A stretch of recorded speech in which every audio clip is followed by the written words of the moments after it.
Moi, j'ai tellement été élevé dans la crevardise, la radinerie. Un jour, je me rappelle, j'étais en CE2. La maîtresse nous a dit « Allez les enfants, rangez vos affaires, on va faire du calcul mental. Tiens, Boudère, lève-toi. » Je dis « Madame, je suis debout, arrêtez vos vannes, c'est fatigant. » Allez mon petit Boudère, calcul mental. Si ton père te donne 5 francs, et après il te rajoute 5 francs, combien de francs ça fait dans ta poche? Je dis « Madame, ça fait rien. » Elle m'a dit « Ah, Boudère, tu connais pas les maths? » Je dis « Toi, tu connais pas mon père, ouais. »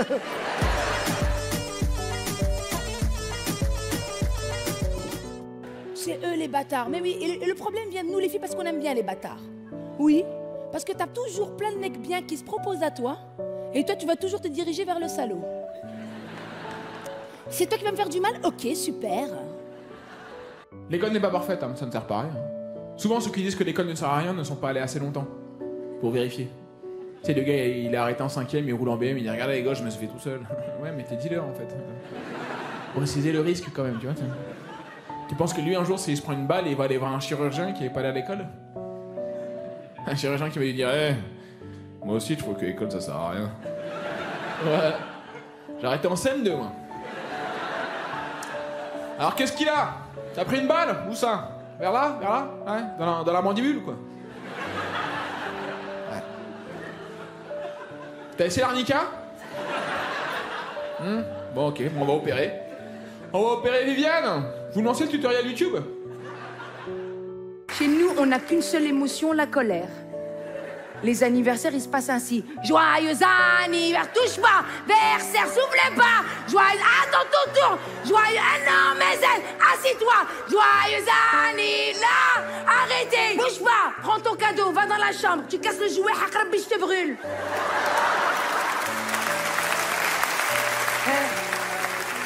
Un cadeau, une menace. Un cadeau, une caresse, une gifle. Les gâteaux d'anniversaire, 8 personnes coupées en 24 parts.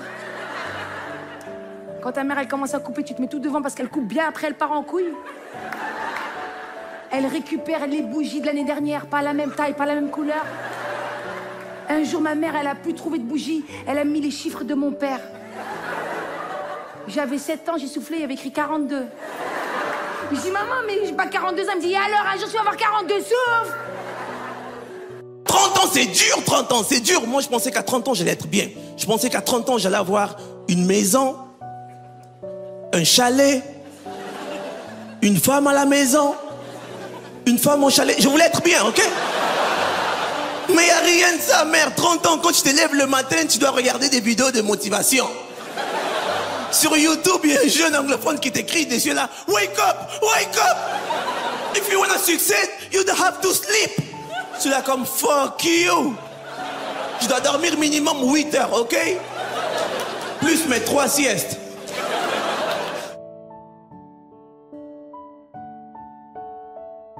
Quand j'étais petit, on me donnait de l'argent de poche.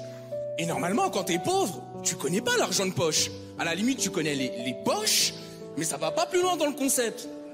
Et une fois, j'étais tranquille chez moi, j'étais petit, tu vois, et il y a mon père qui vient me voir, il me fait excuse-moi, Jérémy, est-ce que je pourrais te parler quelques secondes? Moi, je lui dis oui, j'ai quelques secondes à t'accorder.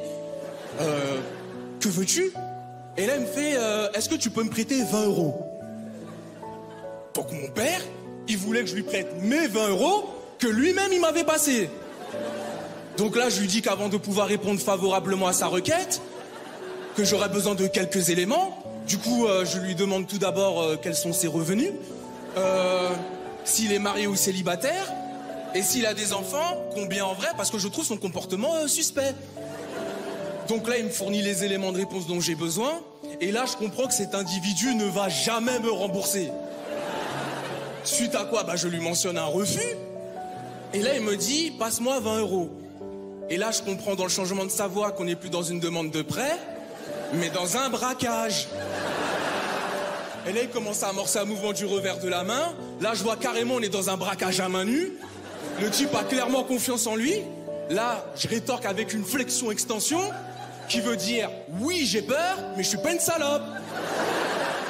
Mais bon, le regard est menaçant, le type a l'air dangereux, je finis par lui donner mon billet de 20 euros. Et là, il prend mon billet et il part avec.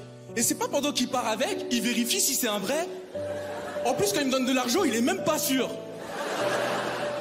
J'avais jamais vu mes parents se donner de gestes d'affection. Jamais un smack, Même pas un hug, jamais. Dès qu'on rentrait dans une pièce, il jouait à Mannequin Challenge, il bougeait plus. Puis j'ai grandi, j'ai compris, puis j'ai vu qu'on était 4. J'ai dit, ah ouais, maman, en vrai, c'est une petite choudasse. Elle a pas fait ça en clignant des yeux, la daronne. Jamais j'ai vu mes parents se donner de gestes d'affection, tellement je croyais qu'ils étaient frères et sœurs, t'imagines? Puis je me suis dit, mais étant comme ça, comment mon père a pu draguer ma mère? Moi, je suis sûre que ça s'est passé comme ça. Il lui a fait, hey, toi. Et elle a fait, ah, il vise bien. Non, monsieur, vous venez d'où? Je réponds, madame, moi je suis suisse. Oui, mais d'où? Je viens d'une petite ville, Neuchâtel, le connaissez? Oui, mais vous venez d'où? On était clairement en train de jouer à Où est Charlie? Et j'étais Charlie, ok? Elle me trouvait pas dans le bon continent, on était un lance. Elle me pose cette question, monsieur, vous venez d'où? Exactement.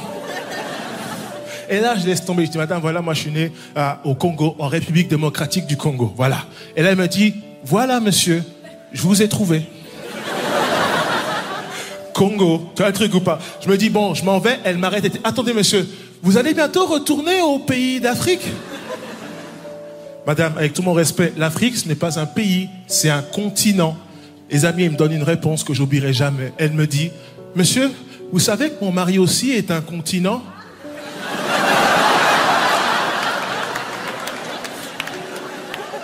Et ça l'empêche pas de retourner chez lui.